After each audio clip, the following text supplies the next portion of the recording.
اعوذ باللہ من الشیطان الرجیم بسم اللہ الرحمن الرحیم اللہم ارنا الحق حقا وارزقنا اتباعہ وارنا الباطل باطلا وارزقنا اجتنابہ۔ چلے ہم آگے بڑھتے ہیں۔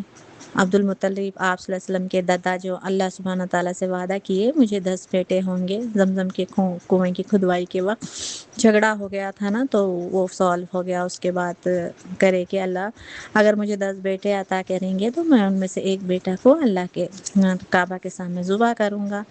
تو اس طرح سے ان کو اللہ سبحانہ تعالیٰ نے 10 بیٹے عطا کیے، کوئی کہتے ہیں کہ 11، ہاں، اور 10 بیٹے اور 6 بیٹیاں عطا کیے۔ حارث، زبیر، ابو طالب، عبداللہ، حمزہ، ابو لہب، غداف، مقوم، سفر، عباس، خوشم۔ اور یہاں پر ان کی بیٹیوں کے نام دیکھیے: برہ، عاتکہ، صفیہ، اروا اور امیمہ۔ تو اس کے بعد بچے جوانی کو پہنچے، عبد المطلب ان کے دادا کے بچے پورے جوانی کو پہنچے تو وقت آ گیا کہ ذبح کرنے کا۔ تو اس وقت کیا کرے، خورا اندوزی کیے۔ کرنے کے بعد عبداللہ جو ہے نا، نبی کریم صلی اللہ علیہ وسلم کے باپ تھے، پاک دامن، خوبصورت، بہت ہی خوبصورت تھے، اور عبداللہ کو بہت چاہتے تھے، ان کے دادا بہت زیادہ چاہتے تھے یہ بیٹے کو، تو ان کا ہی نام نکلا۔ قرآن اندازی کرنے کے بعد انہی کا نام نکلا۔ تو جب ان کو لے کے جا رہے تھے ذبح کرنے کے لیے چھری لے کے، تو عبد المطلب جا رہے تھے، تو ابو طالب جو چچا تھے نا، ان کے آڑے آئے، ان کے ننیال والے بھی آڑے آئے کہ نہیں کر سکتے ایسا، اس طرح سے۔ تو عبد المطلب ان کے دادا بولے میں تو اللہ سے وعدہ کر رہا ہوں کیسا، تو پھر ایسے آپس میں فیصلہ کرے کہ خورا ڈالیں گے۔ عبد المطلب کیا کرے، خورا ڈالے، کیا ڈالے، ایک میں عبداللہ آپ صلی اللہ علیہ وسلم کے باپ کا نام لکھے، اور دوسرے میں 10 اونٹ قربانی کرنا۔ اس کے بعد کیا کرے، عبداللہ کا ہی نام آیا تھا، پھر اس کے بعد اور 10 اونٹ بڑھائے، 20 اونٹ کر دیے، 20 اونٹ کر کے پھر حضرت عبداللہ کا ہی نام، اس طرح سے 10 اونٹ بڑھاتے گئے، عبداللہ کا ہی نام آ رہا تھا۔ اس کے بعد 100 اونٹ کر دیے، 100 اونٹ اور عبداللہ کا نام۔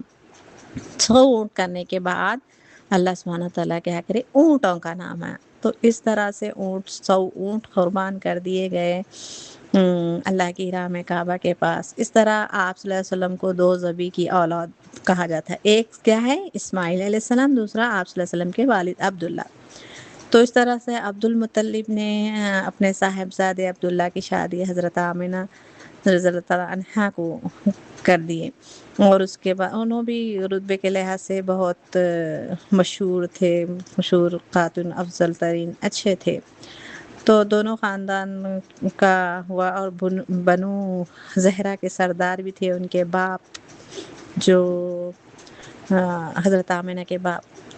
تو اس طرح سے چند دن کے بعد کیا ہوا، عبداللہ کو نبی کریم صلی اللہ علیہ وسلم کے باپ کو عبد المطلب نے کھجور لانے کے لیے مدینہ بھیجے۔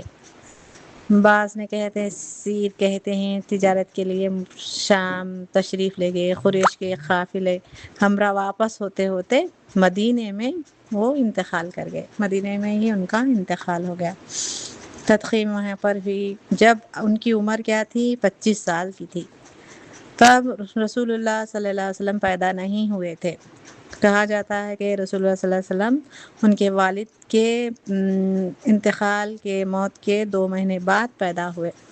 تو حضرت آمنہ رضی اللہ تعالیٰ عنہ بہت غمگین تھے، بہت اداس تھے۔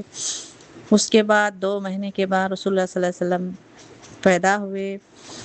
اس کو عالم فیل کا، میں جو آپ کو بتا چکی ہوں، عالم فیل کا سال کہا جاتا ہے۔ نبی کریم صلی اللہ علیہ وسلم 22 اپریل 571 کی تاریخ میں پیدا ہوئے، جب حضرت آمنہ ان کے بدن سے ایک نور سا نکلا، ایک پورا روم روشن ہو گئی، ایسا خوشبو ہو گئی، اور پورے شام جیسا پورے ہر جگہ محل روشن ہو گئے، پورے محلہ روشن ہو گئے آپ کے ولادت سے۔